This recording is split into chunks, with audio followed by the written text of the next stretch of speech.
The flashing lights in his rearview mirror made Judge Marcus Thompson's heart sink. He'd been driving home after a long day in court, looking forward to a quiet evening with his family. Now, those pulsing red and blues threatened to shatter his peace. As he pulled over, Marcus took a deep breath, reminding himself of who he was, a respected judge, a pillar of the community. But in that moment, none of that seemed to matter. He was just another black man being pulled over by the police. Officer Mike Brennan approached the vehicle, flashlight in hand. He'd been on the force for 15 years and thought he'd seen it all. But something about this stop felt different.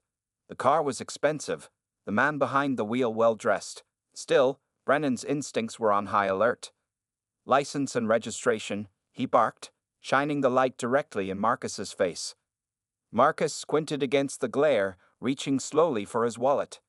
"Officer, may I ask why I've been pulled over?" Brennan ignored the question. "I said license and registration. Now." The tension in the air was palpable as Marcus handed over his documents. He could feel his palms growing sweaty, his heart racing. He'd heard too many stories of routine traffic stops gone wrong. Would this be another? As Brennan studied the license, his eyes widened in surprise. Judge Marcus Thompson. He heard that name before, seen it in the papers. This was no ordinary traffic stop. "Step out of the vehicle, sir," Brennan ordered, his voice tight. Marcus hesitated. "Officer, I don't understand. I've done nothing wrong." "I won't ask again. Step out of the vehicle." With a heavy sigh, Marcus complied. As he stood beside his car, he couldn't help but notice the curious stares from passing vehicles. What did they see? A criminal? A threat? Or just a black man being harassed by the police? Brennan circled Marcus, his eyes scanning for any sign of a threat. But all he saw was a man in an expensive suit, looking tired and frustrated. "Do you know why I pulled you over, Judge Thompson?" The use of his title caught Marcus off guard. "No, officer, I don't. I was obeying all traffic laws." Brennan's jaw clenched. "Your taillight is out. But that's not the real reason I stopped you." Marcus felt a chill run down his spine. Here it comes, he thought. The real reason. "I stopped you because—" Brennan paused, struggling with his words. "Because I saw a black man driving an expensive car in a predominantly white neighborhood, and I made an assumption." The admission hung in the air between them. Marcus was stunned into silence. He'd expected excuses, maybe even hostility, but not this. Brennan continued, his voice low. "I've been on this job a long time, Judge. I've seen things that make a man cynical. But tonight I realized I've been part of the problem." As the two men stood there on the side of the road, an unlikely conversation began to unfold. Marcus, drawing on years of experience in the courtroom, found himself listening to Brennan's story. The officer spoke of his upbringing, his training, and the subtle biases that had shaped his worldview. "I'm not a bad person," Brennan insisted, his eyes meeting Marcus's for the first time. "But I've done bad things, made bad judgments, and it's time I faced that." Marcus nodded slowly. "Admitting there's a problem is the first step, Officer Brennan, but it can't end there." As they talked, cars continued to pass by. Some slowed down, curious about the scene unfolding on the roadside. A black man and a white police officer engaged in what appeared to be a civil conversation. It wasn't something you saw every day. The discussion touched on topics that went far beyond a simple traffic stop. They talked about systemic racism, about the fears that black parents have for their children, about the challenges faced by police officers trying to do their job in an increasingly complex world. "I have a son," Marcus said, his voice thick with emotion. "Every time he leaves the house, I worry. Will this be the day he encounters someone who sees him as a threat, simply because of the color of his skin?" Brennan listened, really listened, perhaps for the first time in his career. He thought about his own children, about the privileges they enjoyed without even realizing it. As their conversation drew to a close, both men felt a shift in the air. Something had changed, not just between them, but within them. "Judge Thompson," Brennan said, extending his hand. "I owe you an apology, and more than that, I owe you my gratitude. This conversation, it's opened my eyes." Marcus shook the officer's hand, a small smile playing at his lips. "It's a start, Officer Brennan, but there's still a long way to go." As Marcus prepared to leave, Brennan surprised him with one last question. Judge, I was wondering, would you be willing to speak at our next department training session? I think your perspective could make a real difference. The request caught Marcus off guard. He'd spent years working within the system, trying to effect change from the bench. But this was an opportunity to reach officers directly, to share his experiences, and hopefully make a lasting impact. I'd be honored, Marcus replied, feeling a glimmer of hope for the future. As he drove away, Marcus couldn't help but reflect on the unexpected turn of events. What had started as a frightening and potentially dangerous situation had transformed into something else entirely. A moment of understanding, a chance for growth, a small step towards healing the deep-seated wounds that divided their community. But as he pulled into his driveway, Marcus knew that this was just the beginning. One conversation, no matter how powerful, couldn't undo years of systemic injustice. The real work was yet to come. As he walked towards his front door, Marcus's phone buzzed with a text message. It was from Officer Brennan. "Thank you for tonight," it read. "I'm ready to learn, to change. Where do we go from here?" Marcus paused, his hand on the doorknob. Where do we go from here? It was a question that echoed through history, asked by generations of those fighting for equality and justice. And now, in this small corner of the world, two unlikely allies were prepared to tackle it head-on. The story of Judge Marcus Thompson and Officer Mike Brennan was far from over. In fact, it was just beginning. And as word of their roadside encounter began to spread, neither man could have predicted the ripple effect it would have on their community, their department, and ultimately, on the ongoing struggle for racial justice in America. What started as a routine traffic stop had become something much more significant, but the question remained. In a world so deeply divided, could this unexpected connection between a black judge and a white police officer truly make a difference? Or would the entrenched systems of power and prejudice prove too strong to overcome? As Marcus finally entered his home, greeted by the warmth of his family, he knew that the answers to these questions lay in the days and weeks ahead. The journey would be challenging, the obstacles numerous. But for the first time in a long while, he felt a spark of genuine hope. Sometimes, change begins with a single conversation, and tonight, on a quiet suburban street, that conversation had finally started. The next morning, Judge Marcus Thompson sat in his chambers, staring out the window. The events of the previous night played on a loop in his mind. He barely slept, tossing and turning as he replayed his conversation with Officer Brennan. It felt surreal, like something out of a movie, but the reality of it all hit him as he scrolled through his phone, reading the text message from Brennan once again. A knock on the door interrupted his thoughts. "Come in," he called out, straightening his robes. His clerk, Sarah, poked her head in. "Judge, there's someone here to see you. Says it's urgent." Marcus furrowed his brow.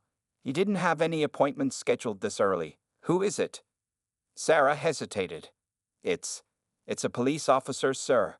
Officer Brennan." Marcus's heart skipped a beat. What could Brennan want? Had he changed his mind about their conversation? Was this some kind of trap? "Send him in," Marcus said, his voice steady despite the turmoil in his gut. Brennan entered, looking uncomfortable in his civilian clothes. He clutched a manila folder in his hands, knuckles white with tension. "Judge Thompson," he began, "I hope I'm not interrupting anything important." Marcus gestured for him to sit. "What's on your mind, Officer Brennan?" Brennan took a deep breath. "After our talk last night, I couldn't sleep. I kept thinking about what you said, about the fears black parents have for their children, and then I remembered something. A case from a few years back." He placed the folder on Marcus's desk. "I think you need to see this." With a mix of curiosity and apprehension, Marcus opened the folder. Inside were police reports, witness statements, and photographs. As he scanned the documents, his blood ran cold. The case involved a young black man, barely out of his teens, who had been arrested for a crime he didn't commit. The evidence was flimsy at best, but the boy had been railroaded through the system, pressured into taking a plea deal that sent him to prison for 5 years. "I was there," Brennan said quietly. "I was part of the arrest team, and I knew something wasn't right, but I didn't speak up." Marcus looked up from the papers, his eyes sharp. "Why are you showing me this now?" Brennan swallowed hard. "Because that young man? He's being released next month, and I can't let this injustice stand." The weight of Brennan's words hung in the air. Marcus leaned back in his chair, his mind racing. This wasn't just about one traffic stop anymore. This was about years of systemic abuse, of lives ruined by prejudice and silence. "Do you understand what you're saying, Officer Brennan? The implications of this?" Marcus asked. Brennan nodded. "I do, and I'm ready to face the consequences. But more than that, I want to make it right." As they discussed the case, neither man noticed Sarah hovering outside the door, her ear pressed against the wood. Her eyes widened as she caught snippets of their conversation. This was big. Bigger than anything she'd encountered in her time working for the judge. Across town, in the police precinct, whispers were already starting to circulate. Officers who had seen Brennan's cruiser pulled over the night before were speculating. Why had he stopped a judge? And why had they talked for so long? Captain Jenkins sat in his office, a frown etched on his face. He'd known Mike Brennan for years, considered him one of his best officers, but something was off. Brennan had called in sick today, the first time in years, and now there were rumors. Jenkins picked up his phone, dialing a familiar number. "Hey, it's me. We might have a situation brewing. Keep your ear to the ground." Back in Marcus's chambers, the judge and the officer were deep in discussion. They were no longer just two men on opposite sides of a divide. They were allies, united in a cause that was bigger than both of them. "We can't just reopen the case," Marcus explained. "The legal system doesn't work that way. But if we can find new evidence, if we can prove that there was misconduct..." Brennan nodded eagerly. "I'm willing to testify, to admit my part in it all." Marcus held up a hand. "Slow down. This isn't just about you, Mike. This could implicate others on the force. It could blow the lid off years of corrupt practices." The reality of what they were considering began to sink in. This wasn't just about righting one wrong. It was about challenging an entire system, one that had been in place for generations. As they talked, the world outside continued to turn. In neighborhoods across the city, people went about their daily lives, unaware of the potential storm brewing. But in some corners, in hushed conversations and worried glances, a sense of unease was growing. Community leaders who had long fought against police brutality and systemic racism felt a shift in the air. Something was coming. They didn't know what, but they could feel it in their bones. In a small apartment across town, a young man named Jamal Thompson, no relation to the judge, was packing his bags. After 5 long years, he was finally coming home, but the world he was returning to was not the one he had left. He was angry, hurt, and scared. What place was there for him now? As the day wore on, Marcus and Brennan's conversation took on an urgent tone.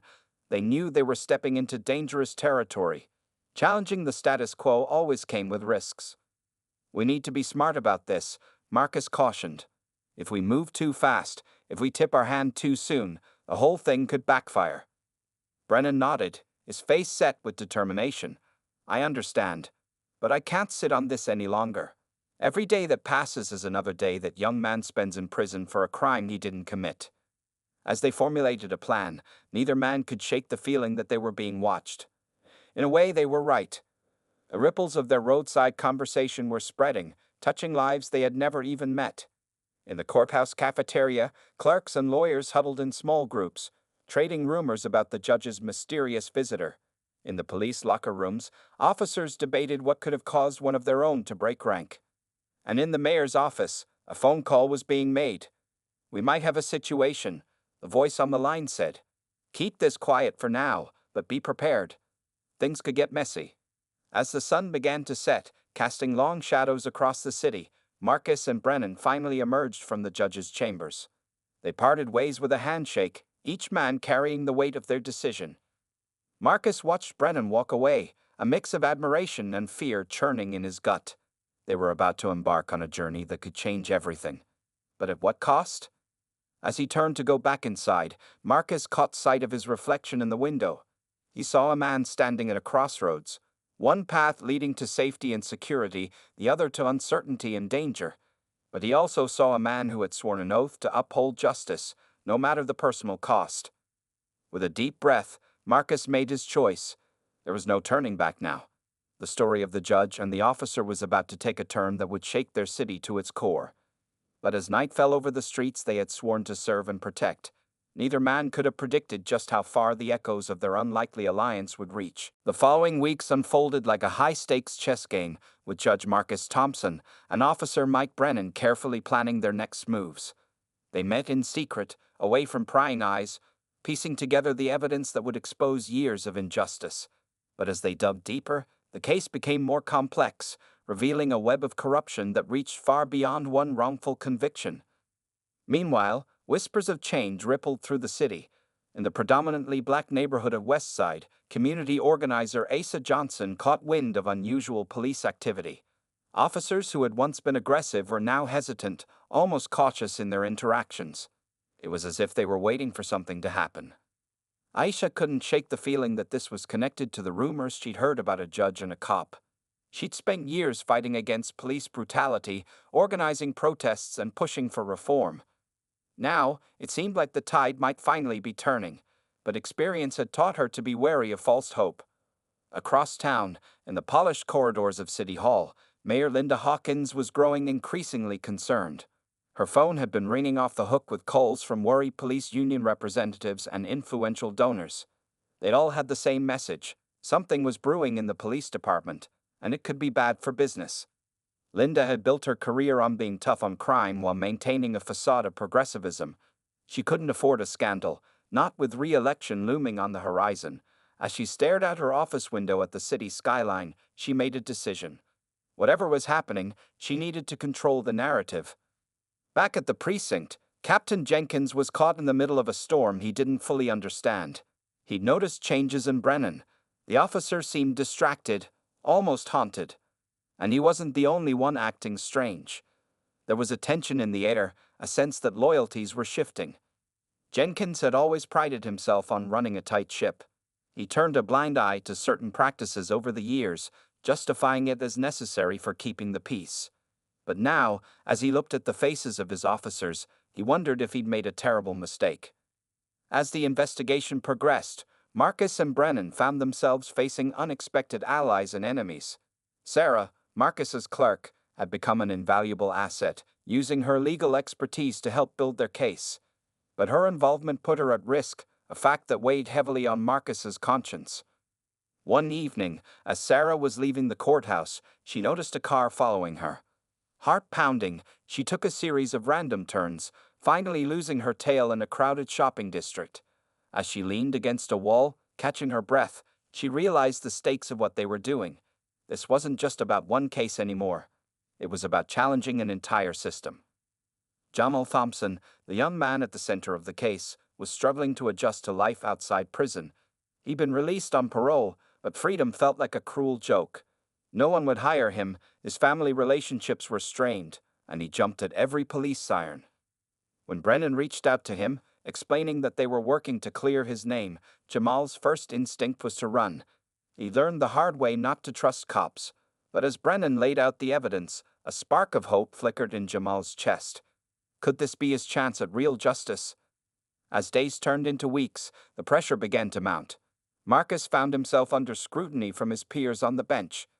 Subtle comments and sideways glances made it clear that word of his activities had spread. He knew his career could be on the line, but the faces of countless young men like Jamal, failed by the system he served, drove him forward. Brennan faced his own challenges. His fellow officers sensed his change in attitude, and the once friendly atmosphere of the precinct turned cold. He'd come home to find his uniform vandalized, a clear message from those who saw his actions as a betrayal.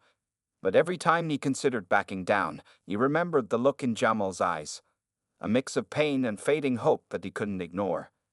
The city itself seemed to hold its breath, as if sensing the coming storm. Community meetings grew more heated, with residents demanding answers about changing police behaviors.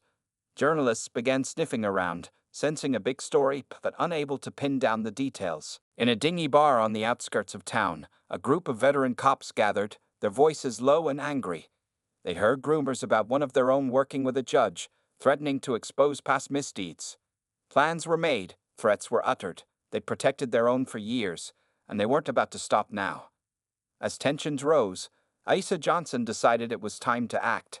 She organized a town hall meeting, inviting community members, police representatives, and city officials. The atmosphere was electric, years of pent-up frustration and fear bubbling to the surface. Mayor Hawkins attended, seeing an opportunity to gauge the public mood. But as she listened to story after story of police misconduct and systemic racism, she realized she was losing control of the narrative. Her carefully crafted image of a city in harmony was crumbling before her eyes. In the back of the room, Marcus and Brennan watched silently. They exchanged a glance, knowing that the moment to reveal their findings was drawing near. But they also knew that once they took that step, there would be no going back. The foundations of power in their city would be shaken, and the aftershocks could be devastating. As the meeting wound down, a young woman stepped up to the microphone. Her voice shook as she spoke about her brother, wrongfully imprisoned for a crime he didn't commit. In the crowd, Jamal Thompson felt a jolt of recognition. It was his sister, fighting for him even after all these years. The room fell silent as she finished her plea for justice. In that moment, the tension that had been building for weeks seemed to crystallize. Change was coming, whether the city was ready for it or not. Outside the community center, as people filed out into the cool night air, Marcus felt a hand on his shoulder. He turned to find Brennan, his face etched with determination. "It's time," the officer said quietly. Marcus nodded, feeling the weight of history on his shoulders. As they walked away, neither man noticed the figure watching from the shadows, a phone pressed to their ear. "They're making their move," the voice whispered. "What do you want me to do?" The pieces were set, the players in position. The story of the judge and the officer was about to explode onto the national stage, with consequences that would reach far beyond the borders of their troubled city. But as the first rays of dawn broke over the horizon, the question remained. In a world so deeply divided, could the truth really set them free? The morning after the town hall meeting, Judge Marcus Thompson woke to the sound of his phone buzzing incessantly. Texts, calls, and news alerts flooded his screen. His heart raced as he scrolled through the messages. Someone had leaked information about his investigation with Officer Brennan. The story was everywhere. Across town, Mike Brennan faced a similar onslaught. As he stepped out of his house, reporters swarmed him, shouting questions about police corruption and cover-ups. He pushed through the crowd, his mind reeling. This wasn't how it was supposed to happen. They weren't ready. At the courthouse, chaos reigned. Protesters gathered on the steps, their chants echoing through the marble halls. No justice, no peace. They cried, waving signs demanding accountability. Security guards struggled to maintain order as journalists jostled for position, each hoping to catch a glimpse of the judge at the center of the storm. Inside, Marcus barricaded himself in his chambers, his clerk Sarah acting as a buffer against the madness. "Judge," she said, her voice tight with worry, "what do we do now?" Before Marcus could answer, his phone rang. It was Brennan. "We've been compromised," the officer said without preamble. "Someone got to our files. Everything's out there." Marcus closed his eyes, feeling the weight of the moment. "Meet me at the safe house," he said quietly. "It's time to go public with everything we have." As they ended the call, neither man realized they were being watched. In a sleek office downtown, Mayor Linda Hawkins leaned back in her chair, a grim smile on her face. "Well played, gentlemen," she murmured. "But you're not the only ones who know how to manipulate the media." With a few quick calls, Linda set her own plan in motion. She would position herself as the voice of reason, the leader who would guide the city through this crisis. But behind the scenes, her allies were working to discredit Marcus and Brennan, painting them as attention seekers trying to undermine public trust in law enforcement. Meanwhile, in the West Side neighborhood, Isa Johnson was mobilizing her network of activists. She knew this might be their only chance to push for real change. As she coordinated protest routes and safety measures, her phone buzzed with a text from an unknown number. "We have info that can help. Meet at the old factory. Come alone." Aisha hesitated, knowing the risks, but the potential for crucial information was too great to ignore. With a deep breath, she grabbed her keys and headed out. At the precinct, Captain Jenkins found himself besieged by internal affairs investigators and union representatives. The station was in lockdown, with officers being questioned one by one. In the locker room, tensions boiled over. Fistfights broke out between cops who supported Brennan's actions and those who saw him as a traitor. Jamal Thompson watched the unfolding events with a mix of hope and fear. After years of feeling powerless, he now found himself at the center of a movement. But as camera crews showed up at his door, an old friend suddenly came calling. He couldn't shake the feeling that he was being used as a pawn in a larger game. As the day wore on, the city seemed to hold its breath. Schools closed early, businesses shuttered their windows, and an uneasy quiet settled over the streets. Everyone was waiting, though for what, they weren't quite sure. In a nondescript apartment on the outskirts of town, Marcus and Brennan huddled over laptops, racing to organize their evidence. Years of meticulous investigation had led to this moment. Witness statements, financial records, body cam footage, all of it painting a damning picture of systemic corruption. If we release this, Brennan said, his voice hoarse, there's no going back. Are you sure you're ready for what comes next? Marcus looked up, his eyes steely with determination. I took an oath to uphold justice, he said. It's time I lived up to that promise. As they worked, a breaking news alert flashed across the TV screen. Mayor Hawkins was holding an emergency press conference. They watched in disbelief as she spun a tale of rogue officials and unfounded accusations, calling for calm while subtly undermining their credibility. She's trying to get ahead of the story, Sarah said, her fingers flying across her phone as she monitored social media reactions. People are buying it. We need to move now. Just then, Brennan's police radio crackled to life. A series of coded messages. But one thing was clear, units were being mobilized across the city. They're preparing for riots, Brennan translated, his face grim. As night fell, the city teetered on the edge of chaos. Protesters clashed with riot police in the downtown area. Social media exploded with conflicting reports and calls for action. In the mayor's office, Linda Hawkins received a troubling update. Someone had gotten their hands on sensitive documents implicating several high-ranking officials in years of cover-ups. At the old factory, Isa Johnson met her mysterious informant, a young officer who'd been part of Brennan's unit. He handed over a flash drive, his hands shaking. This goes deeper than you know, he whispered before disappearing into the shadows. Back at the safe house, Marcus, Brennan, and Sarah made their final preparations. They had decided to live-stream their findings, bypassing traditional media to speak directly to the people.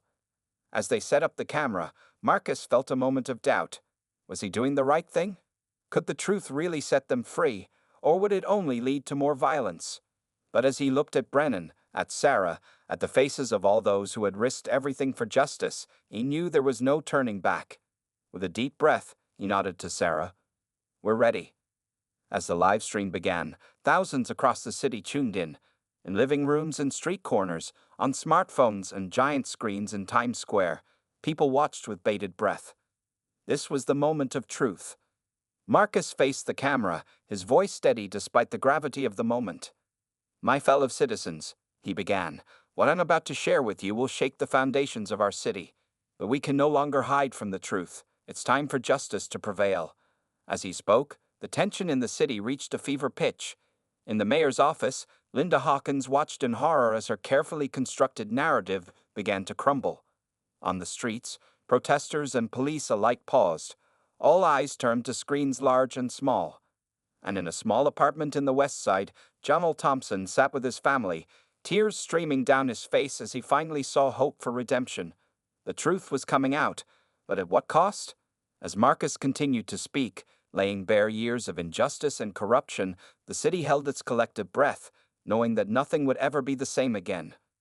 The story of the judge and the officer had reached its tipping point, but as the first shocking revelations hit the airwaves, no one could predict the chain reaction that was about to unfold. The truth was out there, but would it be enough to heal the deep-seated wounds of a divided city?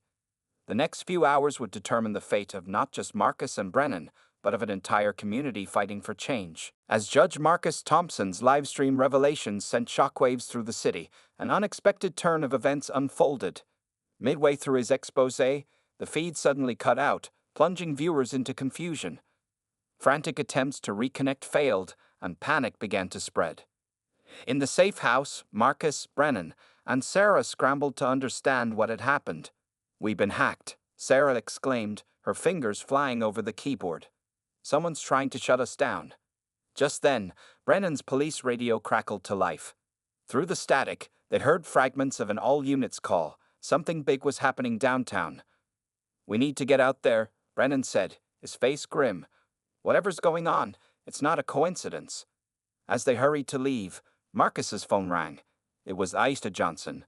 "Judge, you need to see this," she said, her voice tight with urgency. "Meet me at the old courthouse, and be careful, the streets are chaos." Across the city, the abrupt end to the live stream had ignited a powder keg of tension. Rumors spread like wildfire. Some claimed the judge had been arrested, others that he'd been silenced by corrupt officials. Protesters poured into the streets, their peaceful demonstrations quickly turning heated as conflicting information circulated. In City Hall, Mayor Linda Hawkins was in crisis mode. The live stream had dealt a severe blow to her carefully crafted narrative, but its sudden cut-off presented an opportunity. "Spin this," she barked at her team.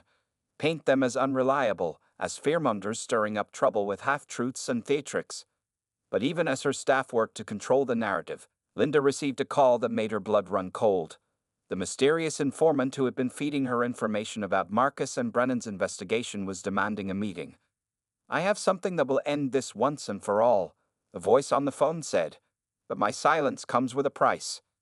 Meanwhile, Jonal Thompson found himself thrust into the spotlight. As word spread that he was the young man at the center of the judge's revelations, reporters camped outside his home. But it wasn't just the media's attention he'd attracted. A sleek black car had been parked across the street for hours, its tinted windows concealing the occupants watching his every move. As Marcus, Brennan, and Sarah navigated the chaotic streets, they were stunned by the scale of the unrest. What had started as isolated protests had swelled into a citywide movement.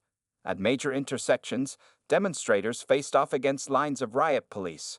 The air was thick with tear gas and the sound of helicopters circling overhead. "This is exactly what we were trying to prevent," Marcus said, his voice heavy with regret. "We wanted justice, not more violence." When they finally reached the old courthouse, they found Aisha waving, her face etched with worry. "You're not going to believe this," she said, leading them inside.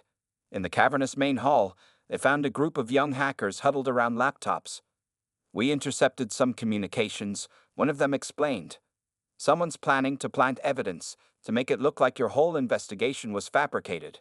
They're going to discredit everything you've done." The revelation hit like a punch to the gut. Just when they thought they'd finally exposed the truth, their opponents had found a way to twist it against them. "There's more," Aisha added, her voice low. "We think we know who's behind this, but you're not going to like it." Before she could elaborate, the sound of breaking glass echoed through the building. Outside, a group of masked individuals was approaching, their intentions clearly hostile. "We need to move, now," Brennan said, his cop instincts kicking in, but as they turned to leave, they realized they were trapped. The front entrance was blocked by the approaching mob, and smoke was starting to billow from the back of the building. Someone had started a fire. In that moment of crisis, surrounded by chaos of their own making, Marcus and Brennan exchanged a look of grim determination. They had started this fight for justice, and now they would have to see it through, no matter the cost. As the smoke thickened and shouts grew closer, they knew they were facing not just a physical threat, but a moral crossroads. The truth they had fought so hard to expose was in danger of being buried forever. With time running out and enemies closing in from all sides, they had to make a decision that would determine not just their own fates, but the future of their entire community.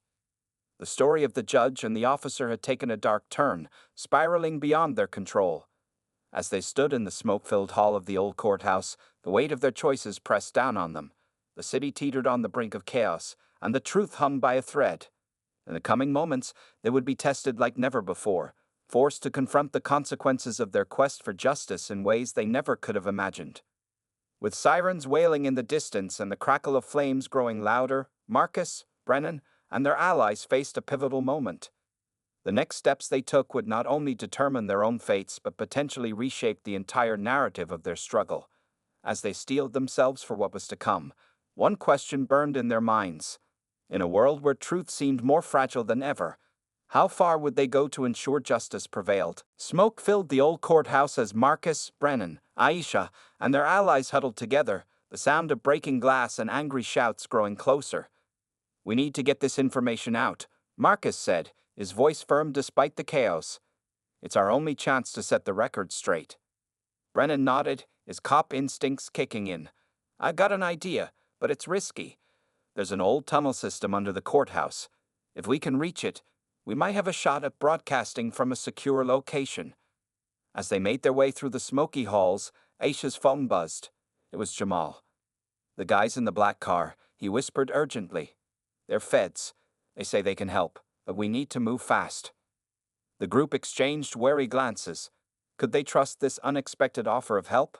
With time running out and no other options, they decided to take the chance. Guided by Brennan's knowledge of the building's layout, they descended into the musty tunnels. The sounds of the riot above faded, replaced by the echo of their footsteps and ragged breathing. Meanwhile, across town, Mayor Linda Hawkins paced her office, phone pressed to her ear. "I don't care what it takes," she hissed. "Find them and shut this down. Now." But even as she spoke, her carefully constructed world was crumbling. Unbeknownst to her, her own staff had been quietly gathering evidence of her corruption for months. Inspired by Marcus and Brennan's bravery, they had decided to take a stand. Back in the tunnels, the group emerged into an abandoned subway station. To their surprise, they found Jamal waiting with a team of federal agents. "We've been investigating corruption in the city for years," the lead agent explained. "Your case broke it wide open. We're here to help you finish what you started."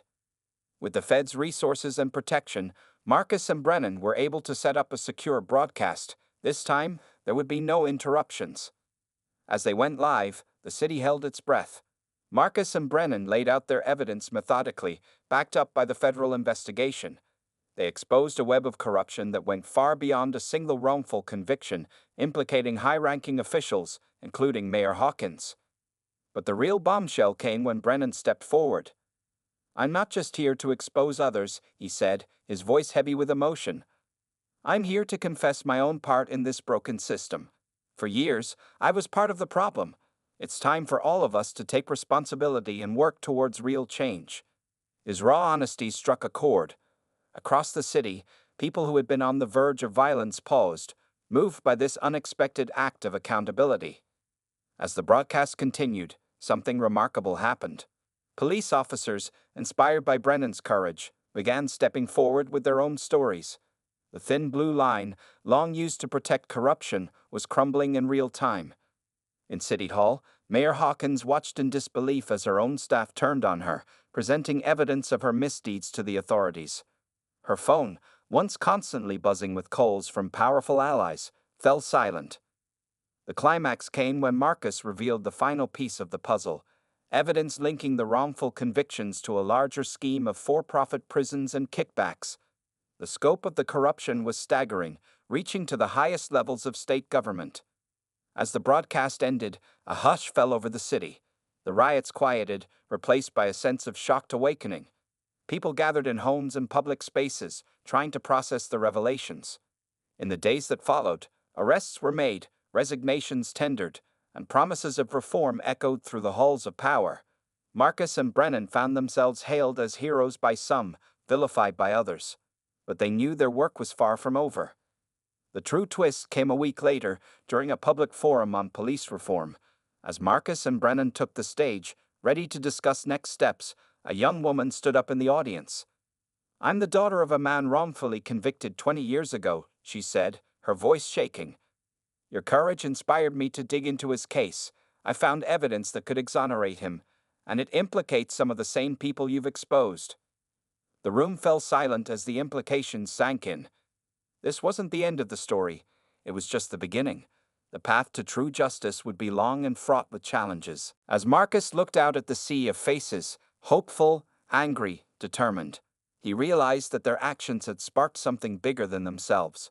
A movement for accountability and reform that would ripple out far beyond their city. Brennan stepped forward, placing a hand on Marcus's shoulder. "Ready for round 2? He asked with a grim smile. Marcus nodded, feeling the weight of responsibility and the glimmer of hope in equal measure. "Let's get to work," he said, as they left the stage, surrounded by a mix of cheers and uncertain murmurs. One thing was clear. The story of the judge and the officer had opened a door that could never be closed again. The fight for justice would continue, with new allies, new challenges, and the understanding that true change comes not from a single moment of triumph, but from the ongoing commitment to do what's right, no matter the cost. In the weeks following the public forum, Marcus Thompson and Mike Brennan found themselves at the center of a whirlwind of change. The city, once teetering on the brink of chaos, was now engaged in difficult but necessary conversations about justice, accountability, and reform. The young woman's revelation about her father's case had opened a floodgate. Suddenly, people from all walks of life were coming forward with their own stories of injustice, each one a thread in the complex tapestry of systemic corruption they were working to unravel. Marcus, no longer able to serve as a judge due to his involvement in the case, threw himself into the work of reviewing potentially tainted convictions. He set up a volunteer legal clinic, enlisting law students and retired attorneys to help sift through decades of cases. The work was grueling, often heartbreaking, but every exoneration felt like a step towards healing. Brennan, for his part, faced a different kind of challenge. Many of his fellow officers saw him as a traitor, and he often found himself isolated at the precinct. But slowly, a small group of like-minded cops began to rally around him. Together, they started pushing for changes from within, better training, more community engagement, and a zero-tolerance policy for corrupt practices. Isa Johnson's grassroots organization grew exponentially, becoming a powerful voice for community oversight and police reform. She worked tirelessly to bridge the gap between law enforcement and the neighborhoods they served, organizing town halls and joint community service projects. Jamal Thompson, once a symbol of the system's failures, became an unlikely spokesperson for second chances. He spoke at schools and community centers, sharing his story and encouraging young people to believe in the possibility of change. His sister, inspired by the movement, decided to go to law school, determined to fight for those who couldn't fight for themselves. The city itself was transforming. The new mayor, elected on a platform of transparency and reform, worked closely with Marcus, Brennan, and their allies to implement sweeping changes. Body cameras became mandatory for all officers.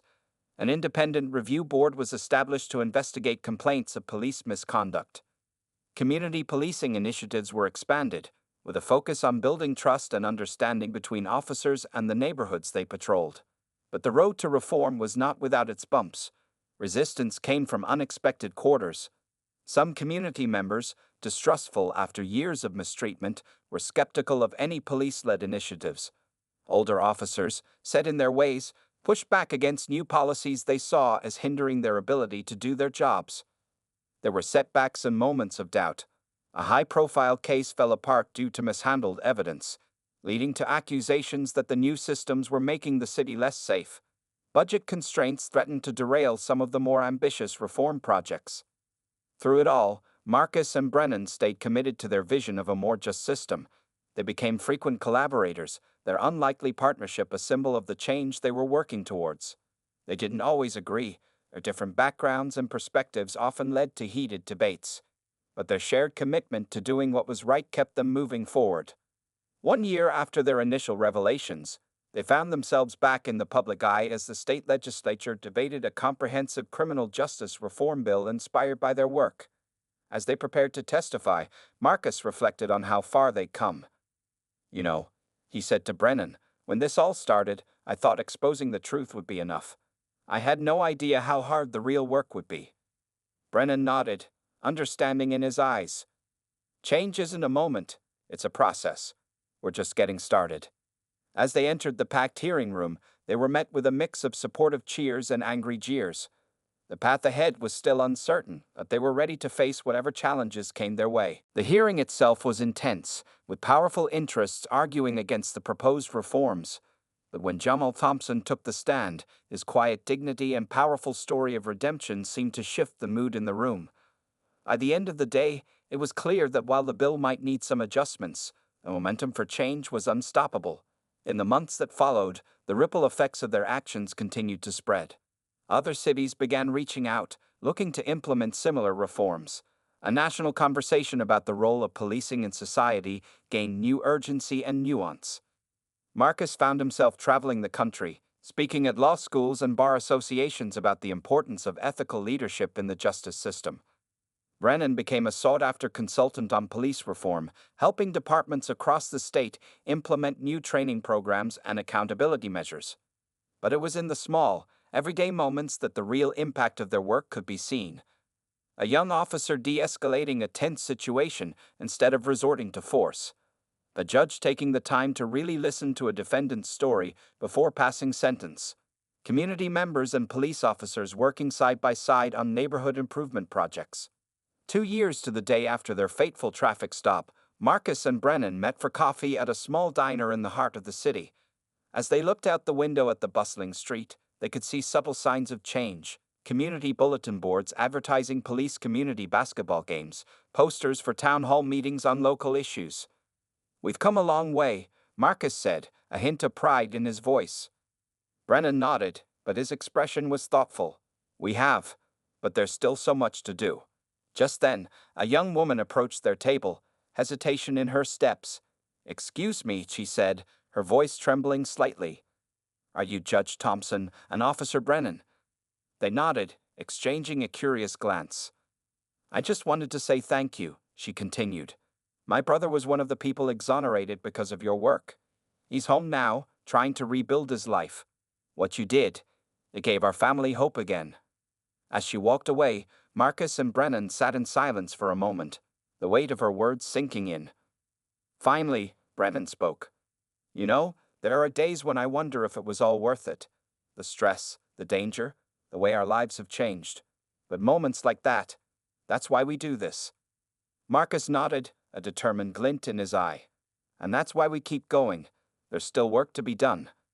As they left the diner, stepping out into the bright sunlight, they knew that their journey was far from over. The path to true justice and equality was long and winding, with many obstacles still to overcome. But they had sparked a change, lit a flame that was now burning in hearts and minds across the city and beyond. The story of the judge and the officer had become something bigger than themselves, a testament to the power of truth, courage, and the unyielding pursuit of justice. As they walked down the street, ready to face whatever challenges lay ahead, they carried with them the hope of a city transformed and the knowledge that even the smallest act of integrity could ripple out to change the world.